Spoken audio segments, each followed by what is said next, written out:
We heard a noise in the forest, and tumbling from branch to branch, our friend Hector came into view, landed on his feet and scampered towards us. I was amazed to see the fright and menace that came over the young girl's face when she caught sight of the monkey. She drew back, hugging the rocks so closely as to melt into them, every muscle tensed, her back arched, her hands contracted like claws. When Hector passed close by without noticing her, she sprang out. She seized him by the throat and held the poor wretch firmly between her thighs. The monkey hardly struggled. He stiffened after a few seconds and fell dead when she let go of him. This gorgeous creature, in a romantic flight of fancy I had christened her Nova, being able to compare her appearance only to that of a brilliant star. Nova had, with her own hands, strangled a harmless pet animal. In a few seconds, she had disappeared into the undergrowth, leaving us standing aghast in the jungle, once again completely silent. We searched round the neighborhood of the stream, but did not find the slightest trace of the stranger, so we made our way back to the launch. We noticed them, little by little, while we forced ourselves to maintain a feigned indifference. They crept furtively out of the forest, all sturdy, handsome specimens of humanity, men and women with golden skins, looking restless now, evidently prey to a great excitement and uttering an occasional sharp cry. They attacked as we came within sight of the clearing. In a moment we were overwhelmed. A mass of probing hands stripped us of our weapons and threw them aside, while others struggled to peel off our clothes and tear them to shreds.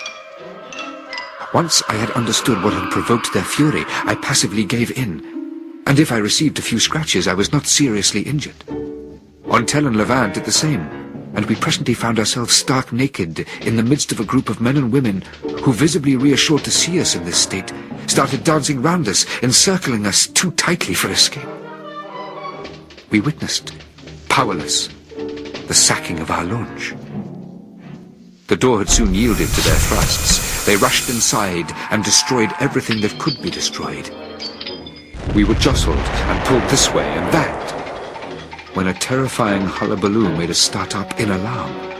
It was a strange cacophony, a mixture of rattling sounds like a roll of drums and also shouts. It was these shouts which made the most impression on us, for although they were in no language familiar to us, they were incontestably human.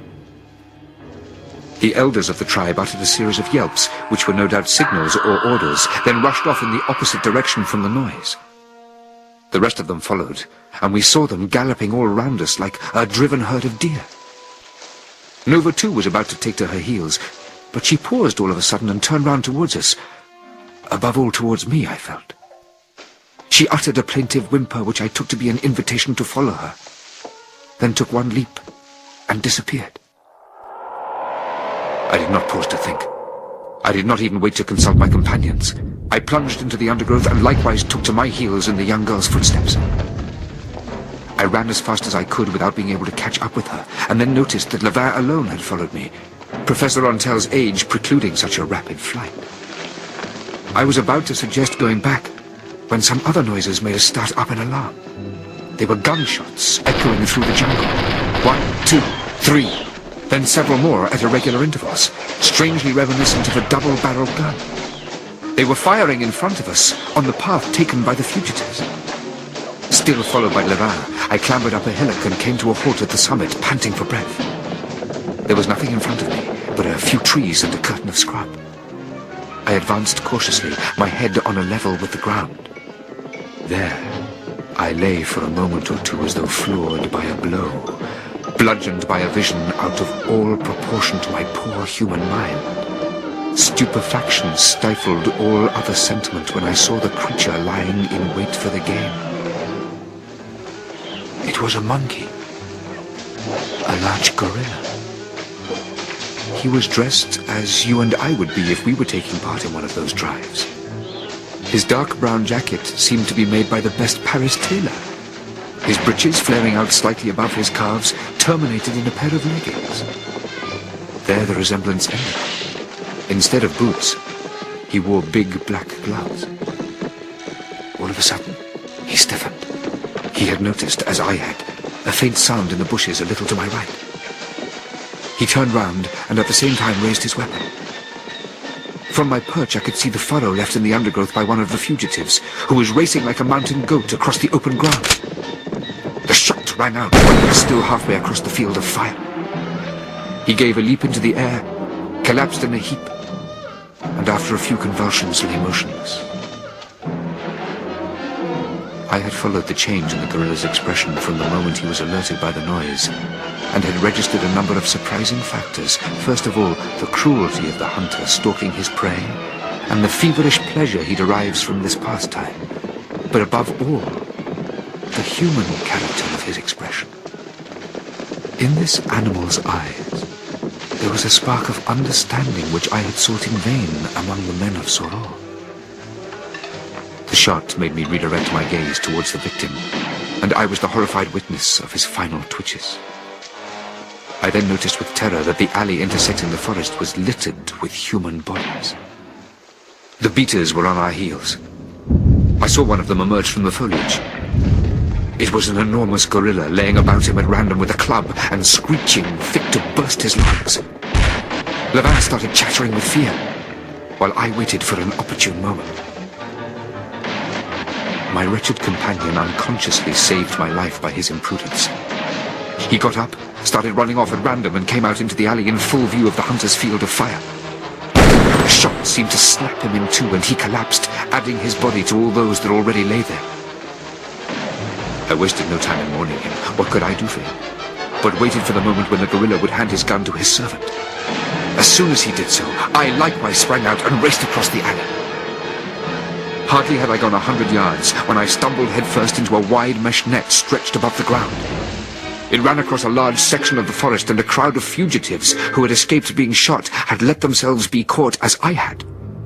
To my right and left, frenzied jerks accompanied by furious whines bore witness to their efforts to break free. I was eventually so closely bound that I could not move at all, and was at the mercy of the monkeys who I heard approaching. Some big carts, rather low on the ground and completely caged in, were lined up on a track on the other side of the net. Into these we were bundled, 10 or so to a vehicle, a lengthy operation, for the prisoners struggled desperately. 2 gorillas, their hands encased in leather gloves to protect them from bites, took hold of them one by one, freed them from the trap, and flung them into the cages, the doors of which were shut fast. When it came to my turn, I tried to draw attention to myself by talking. But no sooner had I opened my mouth than one of the monkeys brutally stuffed his enormous glove in my face. I was thrown like a bundle into a cage together with a dozen men and women who were too agitated to pay any attention to me. We drove all through the night. I was utterly exhausted and succeeded in sleeping till daybreak, interrupted, however, by feverish nightmares in which Nova's body appeared in the guise of a monstrous serpent which wound round my own. I opened my eyes to the light. We were driving down a fairly broad street. I anxiously examined the passers-by. They were monkeys. I saw a tradesman, a sort of grocer, who had just raised the shutters of his shop, turn round in curiosity to watch us go by. He was a monkey. I tried to discern the passengers and drivers of the motor cars flashing past us. They were dressed in the same way as people at home, and they were monkeys.